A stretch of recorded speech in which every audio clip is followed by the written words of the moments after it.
after a couple of rough days on the internet with the Bengals not making any moves in those first couple of moments of free agency, the Bengals make a big splash and help secure the offensive line and Joe Burrow's protection in front of him. This is Bengals on the Brain. I'm Joe Goodberry. That's right, the Bengals made a big signing. And while this happened last week, this is the first time we've gotten a chance to talk about it on this show, part of the Cincinnati Bengals Talk YouTube channel. And that is, of course, Orlando Brown. I got the 4-year, $60 million deal with a $31 million signing bonus, which is the biggest for an offensive lineman in league history, and just a huge deal for the Bengals in general. We'll get to the player and the evaluation of it, but the signing also shows a lot of growth, I think, for the franchise and where they've come from never participating in free agency at all to hunting the bottom of the barrel and finding a lot of success in doing that, right, with Tier 3 and Tier 4 free agents, to going out and getting the consensus number one free agent offensive lineman, even though he's a Tier 2 guy, and on our sheet that I've shared on social media, on Twitter, at Joe Goodberry, overall he's a Tier 2 player, but in free agency, a lot of times those are the premium players. It's rare that you get a true Tier 1 guy in his prime available in free agency. Those guys get paid astronomically if they do. But the Bengals got a good deal on Orlando Brown, making him the 10th highest paid left tackle, 15th or so offensive tackle, as other guys are going to be signed and get extended. It's a range there. But I think Orlando Brown is a top 10 to 12 offensive tackle in the league, which means this is a good value. You don't have to overpay, which is what happens in free agency most of the time. And instead, the Bengals were able to come to an agreement on a player at their price while also throwing big cash and big money, something they don't typically do. So those are wins. Those are wins in our confidence for this team going forward and the franchise going forward. And there's going to be a chain reaction now. The offensive line, the left tackle position is now improved and better and solidified for the next 4 years. What happens with Jonah Williams since that contract has been signed by Orlando Brown Jr.? Jonah has asked for a trade, reportedly, because he would like to be a left tackle and be paid as a left tackle. If he played his final year at right tackle and performed well, guess how NFL teams are going to view him? As we've seen, right tackles get paid less than left tackles. Still, can I say this real fast? Like, as Bengals fans, we shouldn't tear down the idea of left tackle versus right tackle when we're trying to get the best right tackle of all time, or in modern football history, Willie Anderson, into the Hall of Fame. As you see, the stigma is real. It is still real. You need good right tackles. Don't let that position sink you. I hope it's Jonah Williams because I think he's their best option this year. But we're going to get back to Orlando Brown, and then we're going to go to Nick Scott afterwards. Nick Scott, the safety, their other signing, 3 years, $12 million deal after they lost Vonn Bell to the Panthers.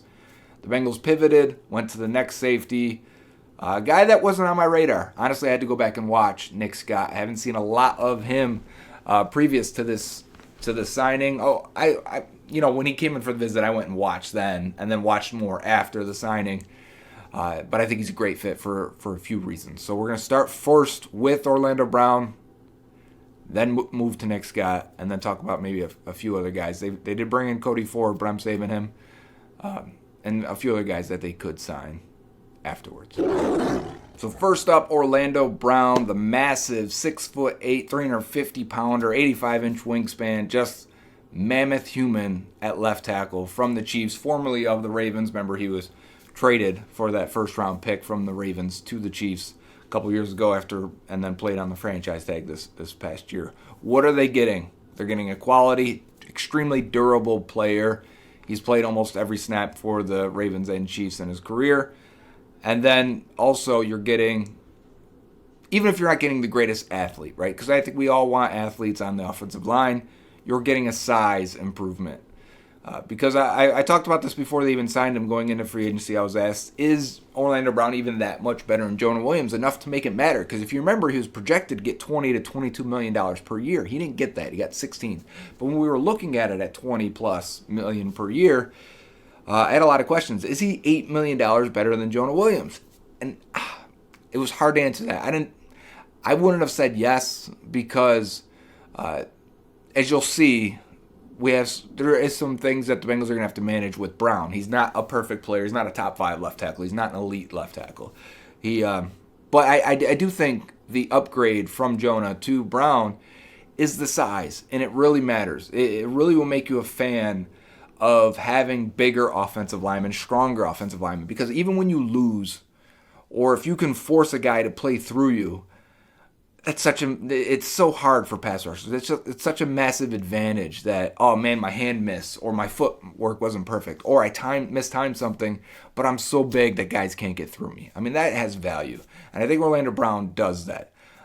You look at his numbers in terms of pass rush win rate, or pass blocking efficiency on PFF, or true pass sets.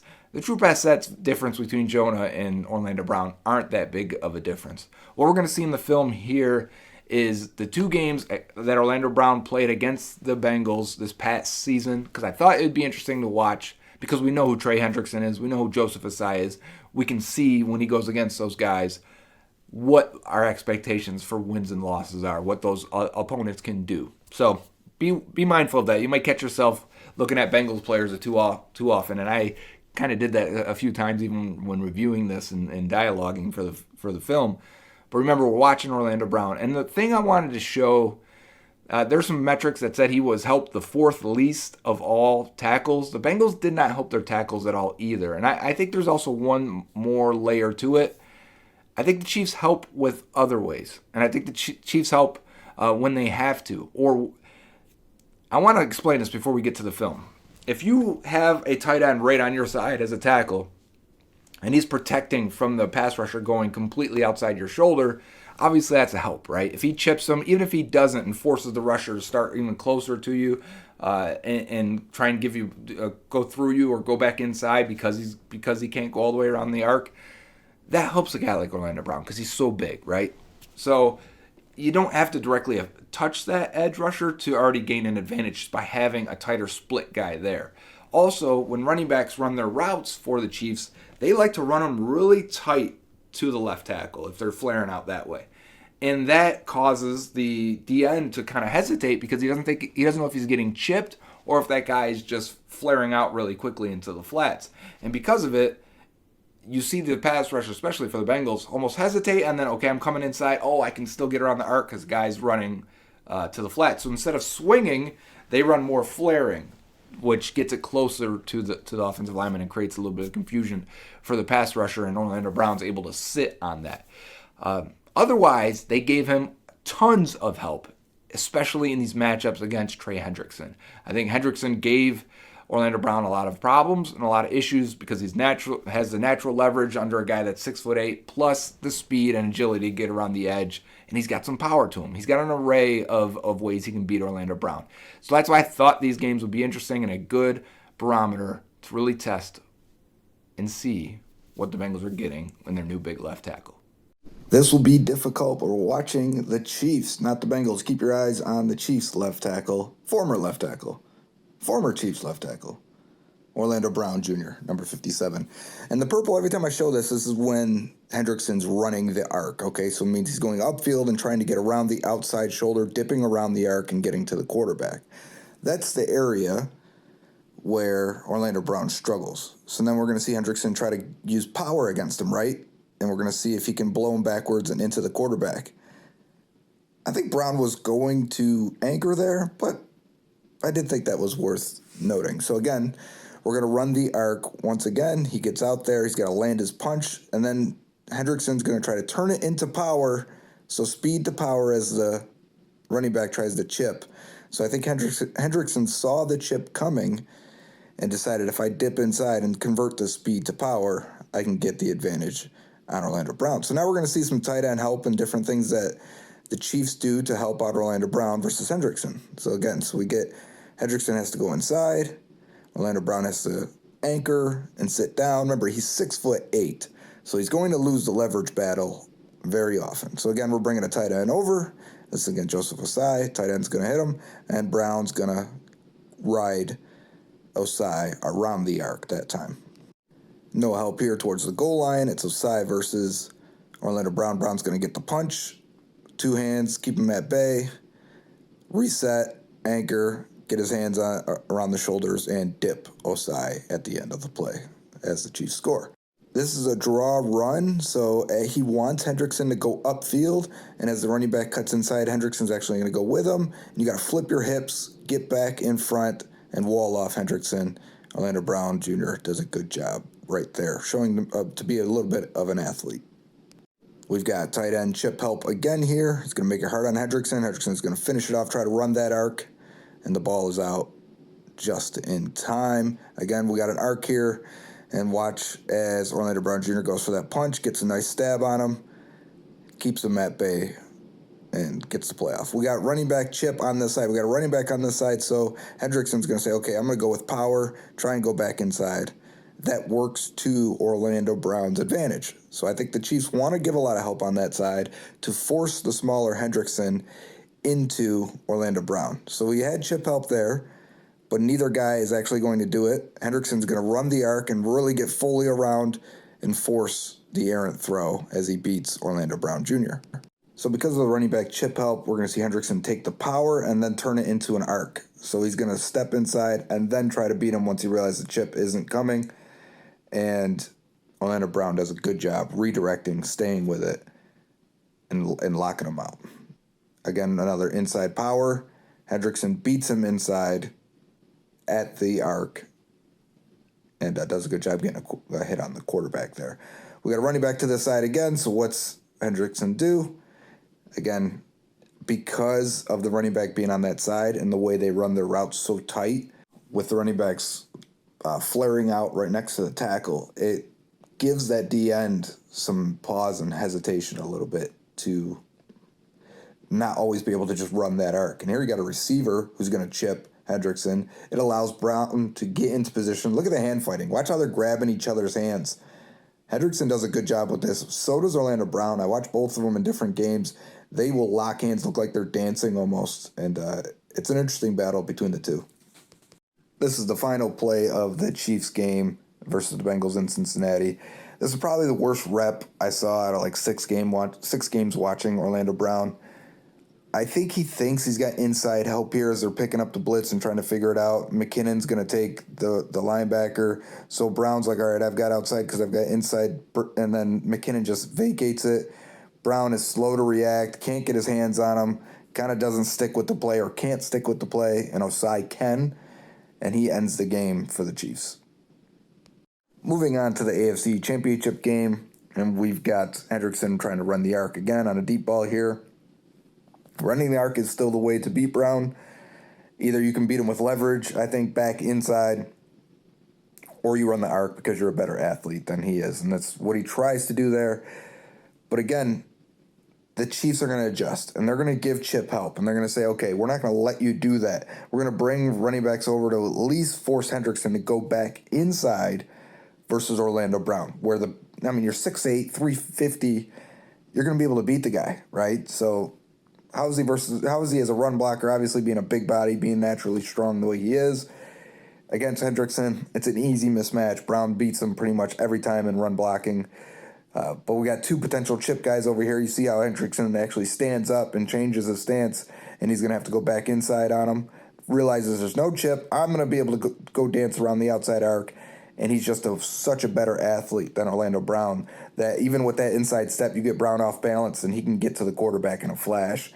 So Brown, is not the quickest to adjust here. Next play, you're going to see Hendrickson drop into coverage, and it's going to be DJ Reader looping back across. And Reader versus Orlando Brown, Reader actually gets underneath and gets the hit on the quarterback. Surprisingly, very agile for the big man there. There's just a lot of ways that the Chiefs give Orlando Brown help. Right here, they bring a tight end over, right? And then they use some play action, so that's going to slow you down because you're going to read run as the defensive end. And then you've got a running back chip, and then the quarterback has already rolled the pocket all the way to the right, and you get a big throw downfield. Never really was an issue there at all for Orlando Brown. He had a lot of help. A lot of this offense is there to make sure he's not isolated one-on-one versus athletic edge rushers.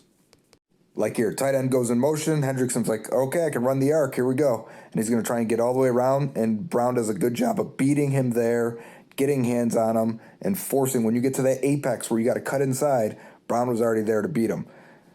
You see, even when Hendrickson goes deep inside there, the running back came all the way over just to get a shot on the ribs to make sure it doesn't happen again. So we've got a tackle end stunt. Hendrickson goes inside. The end or the tackle comes around. Brown does a great job passing him off, using his power and his length to make sure he affects both guys. The guy that forces himself inside, and then redirecting the guy that's looping around. More chip help. They bring the running back to the side. Hendrickson knows as he goes and tries to run the arc. Here comes the running back to chip him, and it just completely stops his path around the outside. This time again, you got a tight end and a running back on that side. So what are we going to have to do? Let's try and go back inside, right? That just plays into Orlando Brown's favor.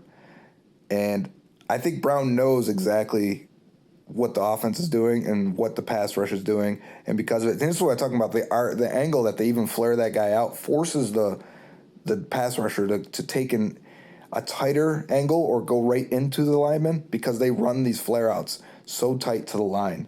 So we got an arc opportunity for Hendrickson.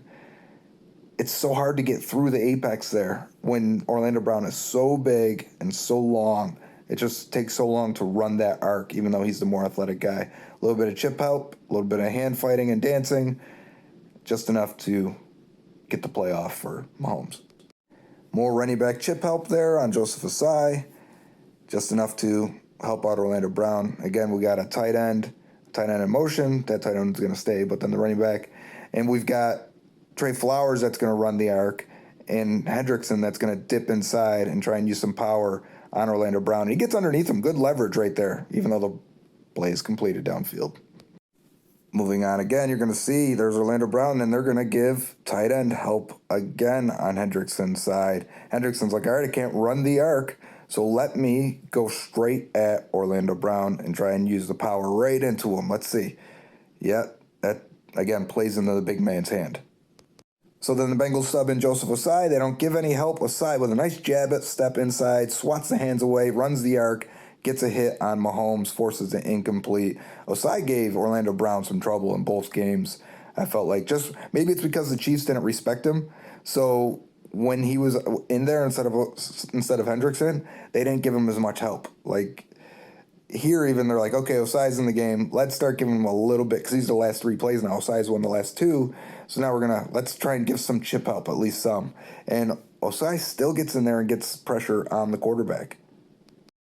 And I wiped the rest of this play from my memory. But again, we're going to do running back chip help again. He's going to come out. Brown's able to just sit and wait on the inside stuff, like right there. Power step inside as the spin move goes inside.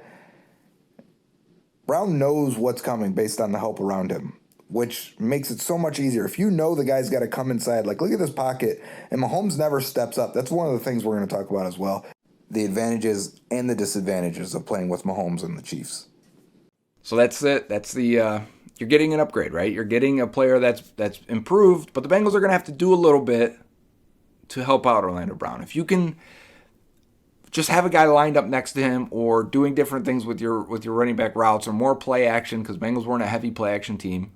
They had spurts, they had moments, but overall they're not. Those little things can help Orlando Brown say, okay, I know the guy's got to come back inside to beat me. I can sit on this and use my power and my strength and size against this rusher. And I think that's such a huge help. Or if you don't have help and that edge rusher's like, finally, I'm going to run this arc. If you know that as a blocker, okay, get out there and get your hands on him, right? And that helps you out. You're not defending two-way goes. You almost know if he's going outside or inside based on pre-snap alignment. So I think the Bengals should help out Orlando Brown. I think they will if they want to keep the same type of productivity he had with the Chiefs and the Ravens. Moving on, though, Nick Scott at safety. What did the Bengals want at safety? What was the opportunity in front of them? I think after losing Vonn Bell and Jessie Bates, you're losing communication. You're losing the ability to be super multiple and disguise things even longer because those guys played so long together and because they're very heady, smart veterans. Lou Anarumo leaned on those safeties a whole bunch over the last couple of years. You're gonna miss some of that. That's just what it is. You drafted Dax Hill in the first round. He's got to play. He's got to start. He's got to be the star of the secondary. He's your most athletic, highest drafted guy back there. You're doing everything to make him as good as possible. So what did you want with that other safety if you were going to accomplish those things? I think first, you want another athlete. You want a guy that is smart. You want a guy that maybe has made the transition from slot corner to NFL safety. And Nick Scott has done that when he was with Penn State. He actually went from running back to slot corner and then the safety in the NFL. But you want a guy that's also played every position back there. You don't just want a strong safety only type of guy. Vonn Bell's a lot like that. And while they meshed well together, you couldn't do everything if you interchanged Bell and Bates, because Bates was a true free safety. Vonn Bell's a true strong safety. When you get Nick Scott, he has done everything. He has lined up at free, at strong, in the slot. And having that ability to do that means you can free up Dax Hill to play all of these positions and do all of these things and get in the position to make plays that I think the Bengals want to do with him because he's your star back there. So Nick Scott makes a lot of sense. You get an athletic upgrade. You get a guy who's played more in coverage and done more in coverage than Vonn Bell did. But overall, is he an upgrade? It's hard to say that. He'll be 28 years old this year, same as Vonn Bell. He's only started one true year. And if you use PFF and things like that, they wouldn't say it's an upgrade.